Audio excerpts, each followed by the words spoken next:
This series of slides will show various artifacts related to IVUS. Ultrasound does not penetrate air, and air within the IVUS catheter is the primary reason for poor image quality. It indicates that the IVUS catheter was not prepared properly. The IVUS movie on the left shows a dark image due to an air bubble inside the IVUS catheter. The IVUS catheter is flushed to dislodge the air, and the image gets moderately brighter, but it's still suboptimal. To be safe, the IVUS catheter should be removed from the body and re-prepped completely to remove the air bubble. The still frame on the right shows a good quality IVUS image. The image is bright, and there's a clear contrast between the lumen and the plaque. The IVUS movie on the left and the still frame on the right show another example of an air bubble causing poor image quality. An air bubble is one cause of excessive ring-down artifact, in this case obscuring the entire image.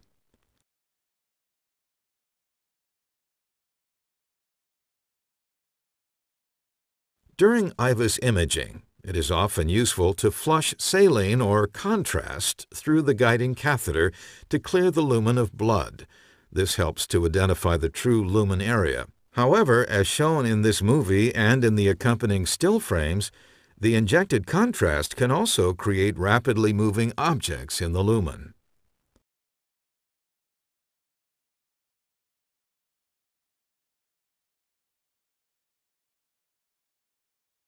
This image shows ring-down artifact as highlighted by the yellow circle.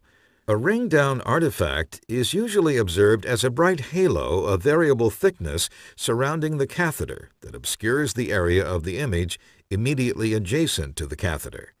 Causes of ring-down artifacts include the type of material that is selected for the imaging sheath and bubbles lodged within the imaging catheter. When using a solid-state IVUS device and before starting to image, the ring-down artifact must be subtracted. If this is not done correctly, the ring-down will persist as shown in this example, in which ring-down is highlighted by the yellow circle. When using a solid-state device, a NearVu artifact can occur if ring-down subtraction is not done properly. The suggested method of performing the ring-down subtraction is to start it while the catheter is in an open lumen, perhaps in the proximal site or in the ostia. If ring-down subtraction is done in a narrow lumen, the software picks up portions of the image that have abutted the catheter and displays them in subsequent images as a ghost of the features close to the catheter. This is especially true with calcium and stent struts, as they are both highly echogenic and remain fairly stationary.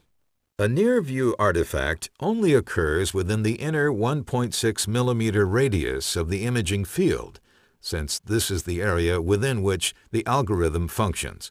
A NearVu artifact can be recognized since it mimics part of the image, as shown here in green, and moves with the catheter and not with the artery. The artifact appears as a ghost of that inner part of the image, and is visible in subsequent images, diminishing as it moves into a more open part of the vessel or a sufficient number of images away from the original site of ring-down subtraction. It is important to recognize a NearVu artifact and not confuse it with a dissection flap or other anatomic structure. NURD is short for non-uniform rotational distortion. It occurs when the imaging core does not rotate at a constant speed. NURD happens whenever the imaging core cannot rotate freely and uniformly. Causes include a severe angle from the left main into the left circumflex, a tight hemostatic valve, too small of a guiding catheter lumen, a tortuous guiding catheter shape or tortuous coronary anatomy, kinking of the imaging sheath, and so on. It is seen only when rotating transducers, and it precludes accurate measurements or image interpretation. Severe binding of the imaging core can lead to fracture of the imaging core. The yellow arrows in these still images indicate NURD. When the IVUS catheter does not rotate smoothly, the catheter becomes stuck and rotates slowly and then becomes unstuck and rotates quickly. This is an example of stagnant blood flow. The tight stenosis proximal to the site causes the blood to flow slowly and the red blood cells to form clumps. These clumps are known as rouleau formation. The echogenicity of the blood depends on the rate of flow, red cell aggregation, and fibrin content. At times, it can be brighter than the underlying plaque. The blood speckle in this image appears to have a homogeneous, high-intensity region. However, and as shown in the still images on the right, the high-intensity stagnant flow area contains a region of low-intensity pulsatile flow. The stagnant flow is shown in green and the pulsatile flow is shown in yellow. Stagnant flow makes it difficult and sometimes impossible to identify the lumen. Injecting contrast or saline through the guiding catheter can flush stagnant flow and reveal the lumen interface. Reverberations are artifacts representing secondary false echoes from the same structure. They lie along the axial path of the ultrasound beam. Reverberations are caused by strong echo reflectors, such as calcium, stent metal, guiding catheters, and guide wires. This is an example of multiple reverberations caused by severe superficial calcification. The ultrasound beam bounces back and forth between the calcium and the transducer, each time causing a secondary false echo. An analogy can be made to multiple images of an object positioned between two mirrors. The IVUS catheter was pulled back to the aorta and stopped inside of the guiding catheter. As shown in the still frames on the right, the guiding catheter is indicated by a yellow circle, and its reverberations are indicated by red circles. Because a guiding catheter is an intense reflector of ultrasound, it can mimic circumferential calcium with a small lumen area and shadow the true coronary ostium.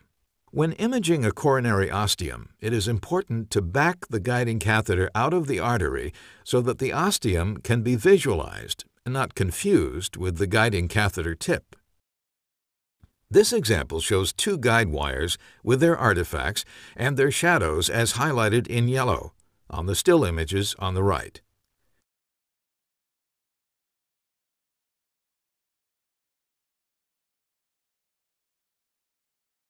As shown in the schematic, because a solid-state IVUS catheter is a long monorail design with the transducers surrounding the guide wire lumen, it does not create a guide wire artifact.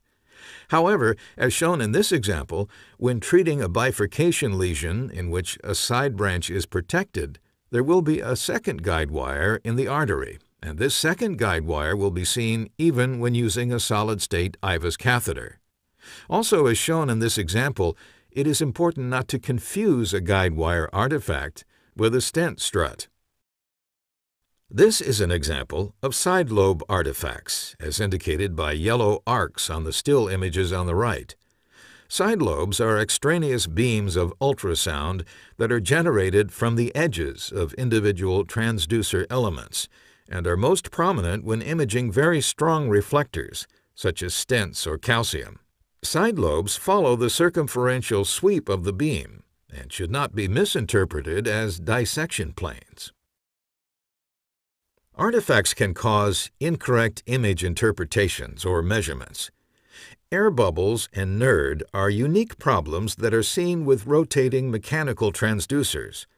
In our experience, air bubbles are the most frequent artifact and the most common cause of poor image quality. Air bubbles can be prevented or eliminated by proper preparation of the IVUS catheter that includes complete and vigorous flushing.